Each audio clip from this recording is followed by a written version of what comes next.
Hi everyone, welcome back to Geeks Idea. This is the series on modern history. Modern history का ये part 2 है. इसमें already हमने एक दो वीडियोस बनाए हुए हैं.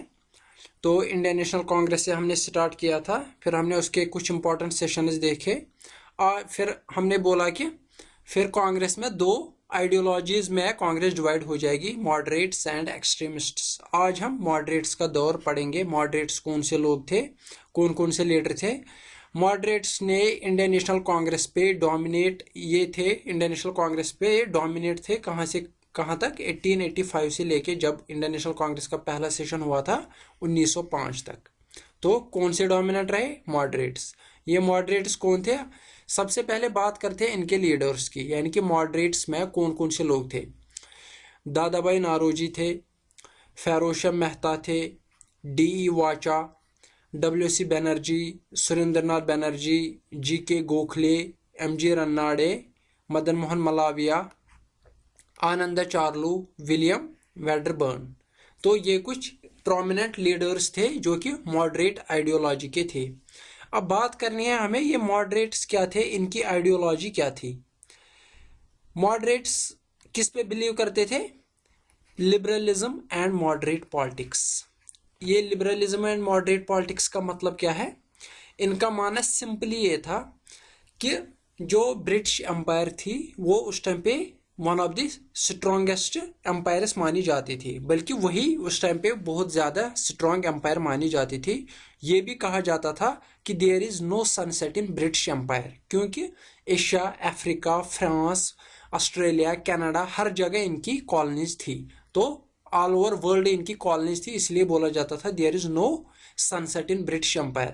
तो ये जो मॉडरेट्स थे, इनकी आइडियोलॉजी ये थी कि हमारे पास उतने सोर्सेज नहीं है कि हम इनके खिलाफ डायरेक्ट एक्शन ले और अपनी कंट्री को आज़ाद कर पाएं. तो इन्होंने क्या बोला? इन्होंने बोला हम एजुटेशन स्टार्ट करेंगे within the confines of law.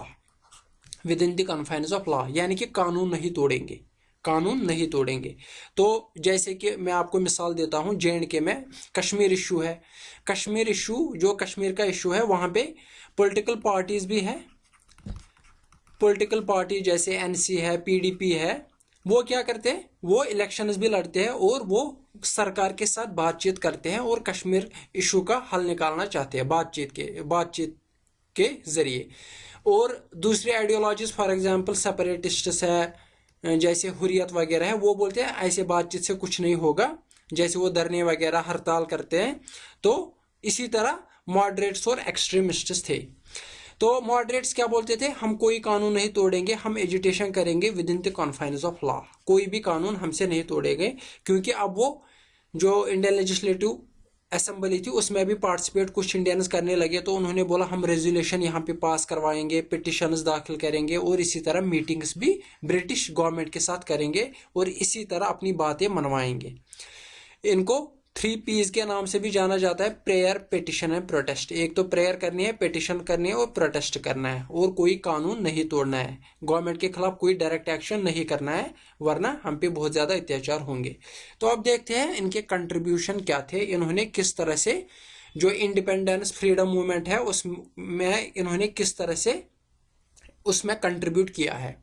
तो इन्होंने क्या किया? Economic critic of British imperialism. Aahista Aahista से इन्होंने लोगों में कॉन्शियस पैदा किया, लोगों को समझाया कि किस तरह से ब्रिटिश इंपीरियलिज्म, किस तरह से ब्रिटिश एम्पायर हमें इकोनॉमिकली ड्रेन कर रहे हैं, हमें इकोनॉमिकली लूट रहे हैं. तो ये इन्होंने इस पे बातचीत की और इस पे क्रिटिसिज्म भी किया. फिर बहुत सारे एक्ट्स वगैरह ब्रिटिश यहाँ पे लाता था. तो कॉन्स्टिट्यूशनल रिफॉर्म्स की इन्होंने बात की और प्रोपेगेंडा इन लेजिस्लेचर, यानी कि जो कोई एक्ट्स वगैरह ये लाते थे ब्रिटिश एम्पायर यहाँ के लोगों को सप्रेस करने के लिए, तो इन मॉडरेट्स ने बोला कि हम इनको अच्छा करेंगे, ठीक करेंगे, इन एक्ट्स को हटवाएंगे. कहाँ से? कॉन्स्टिट्यूशनल रिफॉर्म्स के जरिए. जब हम आगे भी पढ़ेंगे, बहुत सारे एक्ट्स पास किए जाते हैं, जैसे कि इंडियन काउंसिल एक्ट 1861, इसी तरह 1906 का एक्ट है, इसी तरह 1935 का एक्ट है, इसी तरह बहुत सारे एक्ट्स पास किए गए विद टाइम. तो इन्होंने यही बोला कि हम कॉन्स्टिट्यूशनल रिफॉर्म्स लाएंगे, कॉन्स्टिट्यूशन में हिस्सा लेके पार्टिसिपेट करके लेजिस्लेटिव असेंबली में पार्टिसिपेट करके हम कॉन्स्टिट्यूशनल रिफॉर्म्स एंड प्रोपेगेंडा करेंगे। फिर उन्होंने बोला इसी तरह एडमिनिस्ट्रेशन भी बहुत खस्ता हाल थी, उन्होंने बोला हम कंपेन चलवाएंगे और सरकार को बोलेंगे कि एडमिनिस्ट्रेटिव रिफॉर्म्स ले आओ, एडमिनिस्ट्रेशन ठीक करो। इसी तरह प्रेस पे बैन लगाई जाती थी, बहुत सारे यूनिवर्सिटीज़ पे गवर्नमेंट पार्टिसिपेशन ज़्यादा होने लगी। यूनिवर्सिटीज़ एक्ट पास किया गया जिसमें गवर्नमेंट का ज़्यादा कंट्रोल रहा, ब्रिटिश गवर्नमेंट का। तो उन्हीं सिविल राइट्स के बारे में इन्होंने डिफेंस भी उसके खिलाफ किया कि हमें अपने सिविल राइट्स दे दो, यानी कि प्रेस पे बैन हटाओ, यूनिवर्सिटीज़ पे जो आपने कंट्रोल किया वो हटाओ। ये सारे काम मॉडरेट्स ने किया।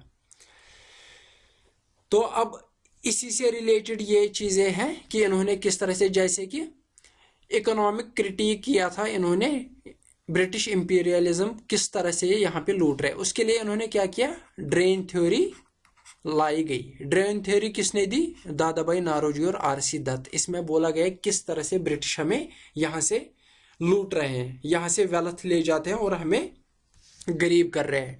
ज्यादा कंट्रीब्यूशन किसका है, दादा भाई नौरोजी और आरसी दत्त का। जीएस अय्यर, जीके गोखले और पीसी रे, इनका भी कंट्रीब्यूशन ड्रेन थ्योरी में है। ड्रेन थ्योरी क्या है ये मैंने आपको बताया। इसी तरह इन्होंने बात की थी कि हम कॉन्स्टिट्यूशनल रिफॉर्म्स लाएं। इंडियन काउंसिल्स एक्ट पास किया गया। जब इन्होंने असेंबली में बात की कि ऐसे एक्ट्स पास करो, तो इंडियन काउंसिल्स एक्ट पास किया गया 1861 का। उसकी वजह से क्या हुआ, इंपीरियल लेजिस्लेटिव काउंसिल कॉन्स्टिट्यूट की गई। जब इंपीरियल लेजिस्लेटिव काउंसिल कॉन्स्टिट्यूट की गई, फिर इंडियंस ने उसमें भी पार्टिसिपेट करने लगे, यानी कि अब वो गवर्नमेंट में घुसने लगे आहिस्ता आहिस्ता से। फिर वो उसमें और ज़्यादा इंडियन पार्टिसिपेशन बढ़ेगी और फिर वो अपने रेजोल्यूशंस पास कराएंगे, वहाँ पे पिटिशंस दाखिल करेंगे, तो वो आहिस्ता आहिस्ता से होगा। इसी तरह दादा भाई नौरोजी, गोपाल कृष्ण गोखले और Lokmanya Tilak demanded self government on the lines of self governing colonies of Canada and Australia. Government British empire की कॉलोनीज कनाडा में भी थी, ऑस्ट्रेलिया में भी थी। वहां पे जो कॉलोनीज थी वो सेल्फ गवर्निंग कॉलोनीज थी, वो खुद अपने आप पर रूल कर रहे थे, लेकिन ओवरऑल किन के अंडर थे, ब्रिटिश के एम्पायर। तो दादा भाई नौरोजी वगैरह ने पहले पहले यही बोला कि हमें भी उनकी तरह सेल्फ गवर्नमेंट दे दो यहाँ पे। Also, leaders like Feroz Shah Mehta Gokhale put government policies and proposals to severe criticism. बहुत सारे एक्ट्स जैसे कि आर्म्स एक्ट लाए गए, यूनिवर्सिटीज एक्ट लाए गए, या इसी तरह इंडियन काउंसिल एक्ट, या बहुत सारे एक्ट्स लाए गए जिनसे इंडियन लोगों को उतना ज़्यादा फायदा नहीं होता था। तो फेरोज शाह मेहता जैसे लीडर या गोखले जैसे लीडर, इन्होंने उन गवर्नमेंट पॉलिसीज और प्रपोजल्स को बहुत ज़्यादा क्रिटिसिज्म किया। तो यानी कि इन्होंने आहिस्ता आहिस्ता से लोगों में ये कॉन्शियस पैदा किया कि हमें ब्रिटिश के अगेंस्ट जाना है, उनके खिलाफ बात करनी है, जो वो हमारे साथ अत्याचार कर रहे हैं उनके खिलाफ आवाज उठानी है। हाउएवर, लेकिन यहाँ पे एक नोट है, however they fail to widen their democratic base and scope of their demands. यानी कि वो ज्यादा डिमांड नहीं कर पाते थे गवर्नमेंट से, और उन्होंने अपनी डेमोक्रेटिक बेस नहीं बढ़ाई, यानी कि जनरल मासेस ज्यादा उनमें इंक्लूड नहीं थे। जैसे कि आगे हम देखेंगे, फिर बहुत सारे कॉमन पीपल इंट्रोड्यूस हो जाएंगे, दाखिल हो जाएंगे किसमें, इंडिपेंडेंस मूवमेंट में, वही पार्टिसिपेट करेंगे। जब महात्मा गांधी इंडिया आते हैं, वो हम आगे देखेंगे किस तरह से फिर वो लोगों को इकट्ठा करके पार्टिसिपेट करवाता है इंडियन इंडिपेंडेंस स्ट्रगल मूवमेंट में। लेकिन जो मॉडरेट से पहले इन्होंने कॉमन मासेस को दूर ही रखा, यानी कि उन्होंने बोला कि वो पढ़े लिखे उतने ज्यादा नहीं है, तो अपने तक ही उसको ज्यादा रखा।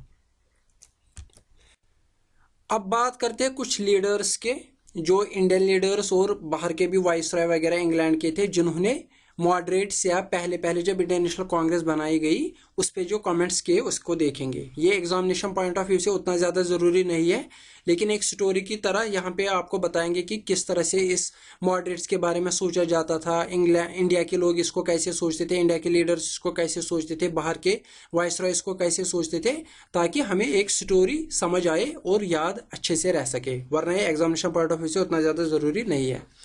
जैसे कि पट्टाभी सिताराम अय्या, ये वही पर्सनालिटी है जिसको सपोर्ट किया था महात्मा गांधी ने to become president of Indian National Congress. कब, 1939 में, जब 1939 में सुभाष चंद्र बोस को फिर से रिएलेक्ट किया गया। ये वही पट्टाभी सिताराम अय्या है। ये क्या बोलते हैं मॉडरेट्स के बारे में, we cannot blame them for the attitude they adopted as pioneers of Indian political reform any more than we can blame the brick and mortar that is buried 6 feet deep in the foundation and plinth of modern edifice।